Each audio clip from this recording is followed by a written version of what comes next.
Hello friends, welcome back to another video. अब हम reaction करने वाले हैं हज़रत मोहम्मद का बचपन का प्यारा वाकया है ये, और ये पार्ट 2 है। इससे पहले जो था वो पार्ट 1 था। आपको याद होगा, हमने जस्ट कुछ ही दिन पहले पार्ट 1 किया, और उस वीडियो के रिएक्शन के वीडियो डिस्क्रिप्शन में मिल जाएगा। पार्ट 1 में ये था कि अल्लाह से पानी मांगा था हज़रत मोहम्मद जी ने, तो उस वक्त वो 9 साल के थे आई थिंक। तो सभी लोग ऐसे कर रहे थे, वो वाली स्टोरी थी। वो बहुत ही प्यारी स्टोरी है, बहुत प्यारा वाकया था वो। तो आप लोग डिस्क्रिप्शन में जाकर उस वाली वीडियो को देख सकते हैं, या एंड स्क्रीन पे मैं जरूर लगा दूंगा, आपको जरूर मिल जाएगा वो। बाकी वीडियो ये वाली जो है उसी का पार्ट 2 है, हजरत मोहम्मद के बचपन का वाकया पार्ट 2। देखिए, बचपन में उनके बहुत सारे वाकया हुए हैं, तो उनकी बहुत सारी वीडियोज है, लेकिन हम नूरे हदीस की वीडियो है, ये पार्ट 1 ऑलरेडी कर चुके हैं, पार्ट 2 ये कर रहे हैं, और आने वाली वीडियोस में और भी उनके बचपन के प्यारी प्यारी वाकया हम देखेंगे और आपके लिए लेके आएंगे वीडियो। बाकी वीडियो को अभी स्टार्ट करते हैं हम। स्टार्ट करने से पहले चैनल पे नए हो तो सब्सक्राइब जरूर करके जाना, और कंप्लीट वीडियो को देखना, और पसंद आए तो लाइक भी करके जाना।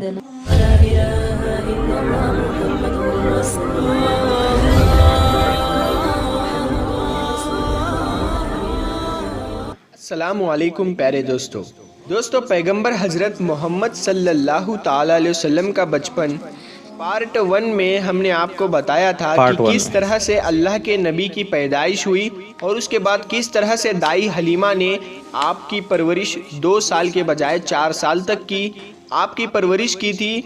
और जब पैगंबर हज़रत मोहम्मद सल्लल्लाहु ताला अलैहि वसल्लम की उम्र मुबारक 4 साल की हुई, तो किस तरह से आपकी वालिदा हज़रत आमीना आपको लेकर वापस आ गई।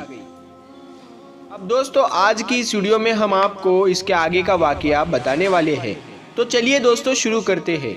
दोस्तों, पैगंबर हज़रत मोहम्मद सल्लल्लाहु ताला अलैहि वसल्लम की उम्र मुबारक जब 4 साल की हुई थी, तो आप मक्का में वापस आ गए, और उसके बाद आप अपनी वालिदा हज़रत आमीना के पास रहने लगे। उसके बाद ज़िंदगी के दिन बीतते चले गए।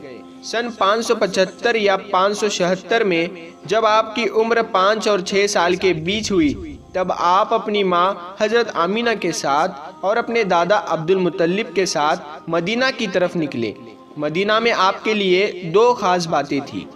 एक तो ये कि मदीना में आपके वालिद हज़रत अब्दुल्ला की कब्र मुबारक थी, और दूसरी बात यह है कि मदीना में आपके दादा अब्दुल मुत्तलिब का ननिहाल भी था। दोस्तों, उस ज़माने में सफ़र एक महीने या डेढ़ महीने का हुआ करता था, इसलिए आपका ये सफ़र भी तकरीबन महीने भर का ही था। 1 महीने के बाद जब आप पलटकर वापस मक्का की तरफ आ रहे थे, तो आपकी ज़िंदगी में जो वाक़या पेश आया, जिसको देखकर आपके दादा अब्दुल मुत्तलिब भी रोने लगे। अल्लाह के पैगंबर सल्लल्लाहु ताला अलैहि वसल्लम को अपने बचपन की उम्र में ही आपको दूसरा बड़ा झटका लगा, और अल्लाह ने आपको एक और आजमाइश में डाल दिया। दोस्तों, हुआ ये कि आप जब 1 महीने के बाद मदीना से वापस मक्का आ रहे थे, तो रास्ते में ही आपकी माँ, आपकी वालिदा हज़रत आमीना की तबीयत बिगड़ गई, और वो बुरी तरह बीमार पड़ गई, और उसके बाद उनका इंतकाल हो गया। मक्का और मदीना के बीच अबुआ नाम की एक जगह है, वहीं पर हज़रत आमीना को दफन किया गया, और इस तरह से आप 6 साल की उम्र में ही यतीम हो गए। आपकी इस हालत को देखकर आपके दादा अब्दुल मुत्तलिब बहुत परेशान हुए, और वो रोने लगे।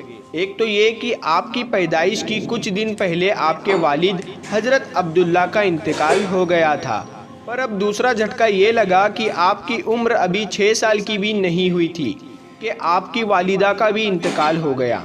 ये देखकर आपके दादा अब्दुल मुत्तलिब को बहुत दुख हुआ, मगर वो भी क्या करते।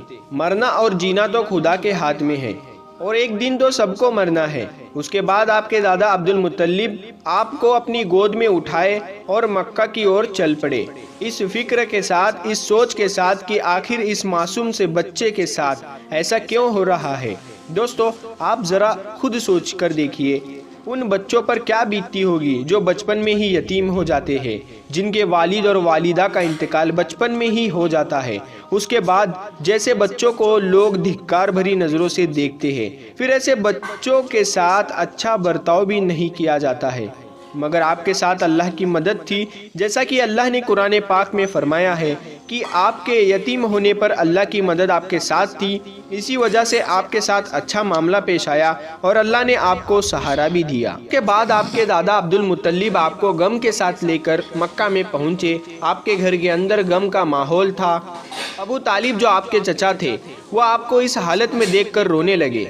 अबू तालिब आपको बहुत चाहते थे, पर अब्दुल मुत्तलिब भी अपने बेटों से ज़्यादा और अपने सब पोतों से ज़्यादा अपने पैगंबर हज़रत मोहम्मद सल्लल्लाहु ताला अलैहि वसल्लम को चाहते थे।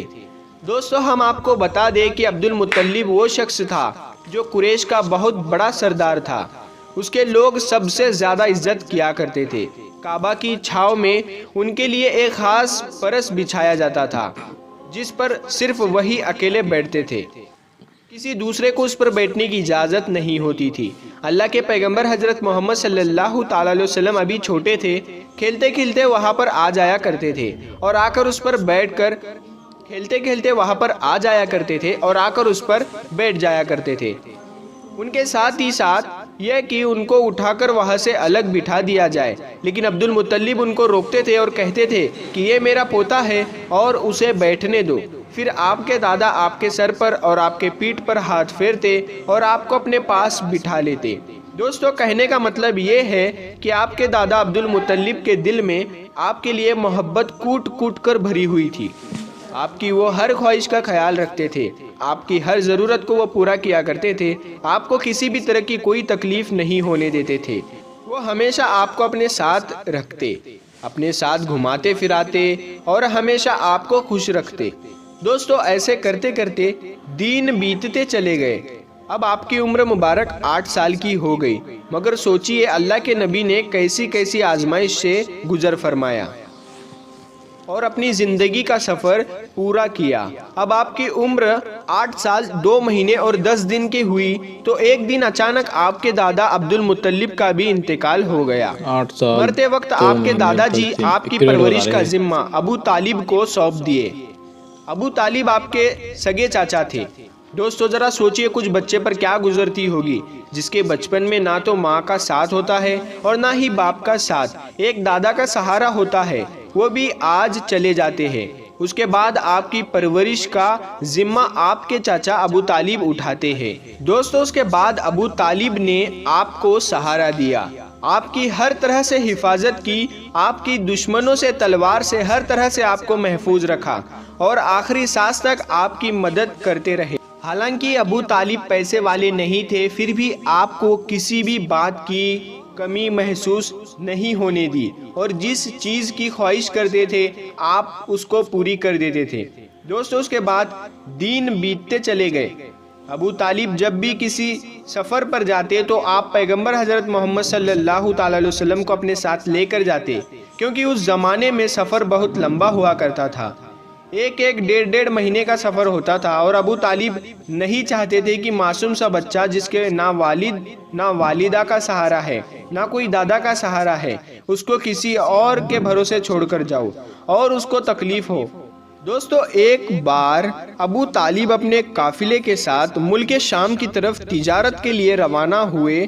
याद रखिए, पहले अरब में जो लोग थे, ख़ास करके कुरैश के लोगों का इंपोर्ट एक्सपोर्ट का बिजनेस था, यानी कि वो एक जगह से सामान खरीदते थे और दूसरी जगह पर ले जाकर उसको बेच देते थे।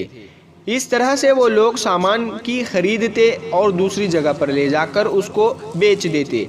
इस तरह से वो लोग सामान की खरीद और फरोख्त किया करते थे।